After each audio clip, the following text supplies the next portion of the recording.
What's going on, guys? D-pad first. Welcome back.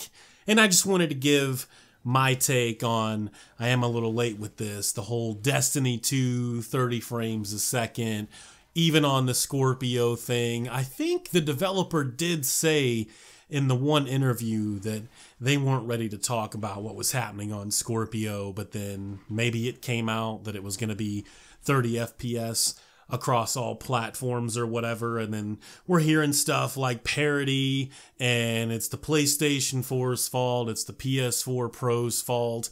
I don't want to hear any of that mess. The fact of the matter is the developer just flat out said the PlayStation 4 couldn't do it. Not that they wouldn't do it or something else, just it couldn't do it. The hardware in the PlayStation 4 just simply isn't good enough to do everything that they have running in that game at 60 frames a second. Now, do I feel like it's just the power? Is it just dealing with power? I wouldn't say everything.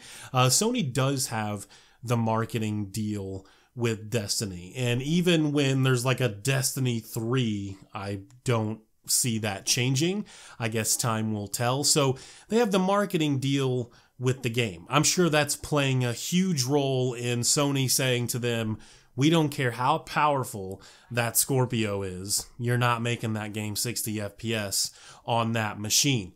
I mean, and a lot of times too, and some of this is our fault as gamers, especially if, you know, you're more of a console only gamer and you demand those AAA titles with really nice visuals. A lot of that is a design choice. They can do a lot more at 30 FPS than they can at 60. 60 frames a second, I've talked about it before. 60 frames a second is very, very demanding. And now I play a lot of games, not all, but a lot of my games, probably the majority, if it's possible, at over 100 frames or more. So think about how demanding 60 would be to get some of these games. Like, you know, take something that's really technically impressive like Uncharted 4 or Horizon Zero Dawn. Think about the power it would take to get those running at 60. Think about the things that would have to be toned down from a visual standpoint to get that running at 60. Do you want that?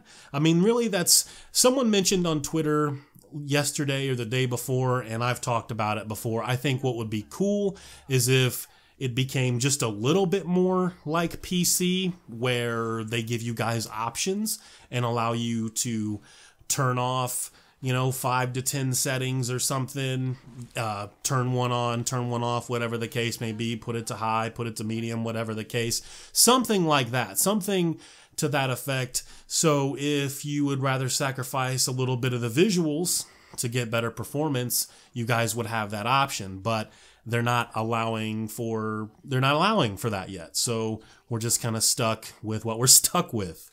But the question, I guess, would be, just sort of asking myself, is the Xbox Scorpio even powerful enough to run that at 60 frames a second? Something like Destiny 2. I don't really know. I really don't know. The rumored specs are something like the CPU in the Scorpio is about 9% better than what's in the PlayStation 4 Pro, which isn't really a big deal at all because the CPUs in the Xbox One, the PS4, the PS4 Pro, they're all garbage. These consoles were very outdated when they released. The Pro, the original PlayStation 4, some of the visuals that we've seen this generation, whether you're talking about first party or third party, all of that is talent. It's something that we keep talking about with Microsoft. They're going to have all of this extra power with the Xbox Scorpio, but do you have the talent to really make all of that shine? Do you really have the talent to make all of that work? Let me tell you, let me give you an example, because I truly believe this.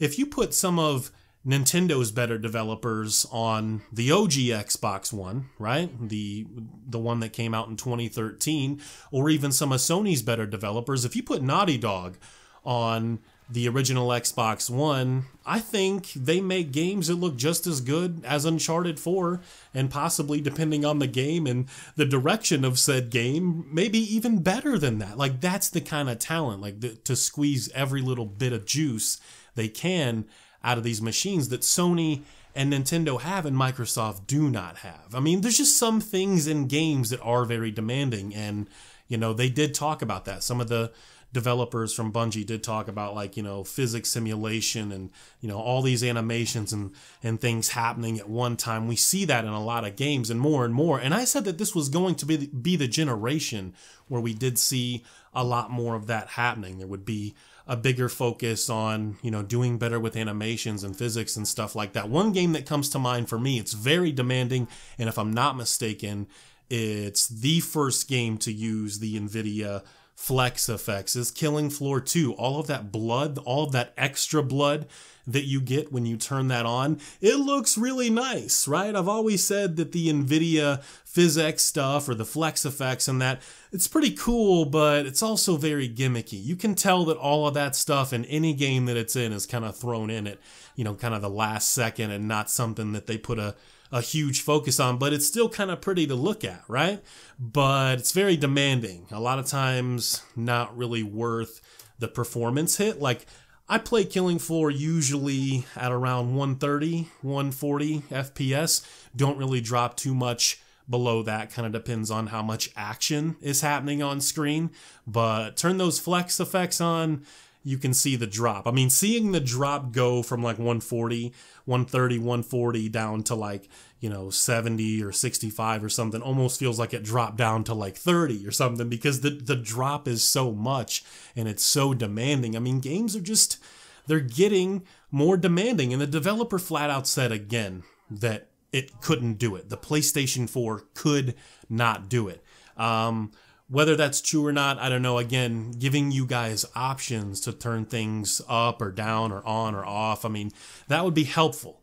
But I think it's the marketing deal. More than anything else, I think it's the marketing deal that, you know, Bungie and Activision have with Sony on this game. And they're not going to give, you know, one of the Xbox machines or both 60 frames a second just because it may be possible. So, again, it's just any number of factors. Could be a design choice with the 30 FPS thing. Like I said, a lot of gamers prefer pretty visuals over performance. I don't know why that is. I prefer performance. Some people will tell you now, I can't believe you're still on 1080p or 1440p. I'm about that 4K life. Yeah, you're about that 4K life at 30 FPS or 60 FPS. Where were you? Like, this is 2017. I'm playing at 100 FPS or more in most of my games. So when they tell you that, you know, maybe you'll have a response. Maybe you won't. I don't know. So that's my video. That's my take. Thank you guys for watching. I really do appreciate it. We will try to get a new Divide podcast out sometime this week, or maybe on the weekend or something. I'll have to get with my co-host and see what he can come up with. So thank you guys for watching. I do appreciate it. Take it easy. Peace.